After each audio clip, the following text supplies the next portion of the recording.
Students అందరికీ నమస్కారం.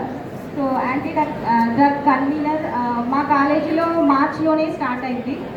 యాక్చువల్గా యాంటీ నార్కోటిక్ బ్యూరో వాళ్ళు ఈ ట్రైనింగ్ కండక్ట్ చేస్తారు మా డిగ్రీ కాలేజ్ లెక్చరర్స్ అందరికీ కూడా మార్చ్లోనే. సో అప్పటి నుండి కూడా మేము మా కాలేజీలో ఈవెంట్స్ కండక్ట్ చేయడం, మా కర్ణాకర్ సార్ కూడా వచ్చి మా కాలేజ్లో యాంటీ డ్రగ్ దాని గురించి అవేర్నెస్ కల్పించారు. సో ఇలా పోలీస్ డిపార్ట్మెంట్ వాళ్ళు దీని గురించి ఈ మహమ్మారిని తరిమి కొట్టడానికి ఇంత వినూత్నంగా చేయడం చాలా ధన్యవాదాలు చేస్తున్నందుకు. సో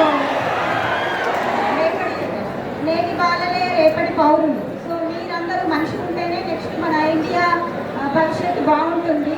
సో మీరందరూ కూడా డ్రగ్ అది ఏ విధంగా వస్తుందో మనకు తెలియదు కాబట్టి అలర్ట్గా ఉండి దీన్ని తరిమి కొట్టాలని సూచిస్తున్నాను. Thank you for giving this opportunity.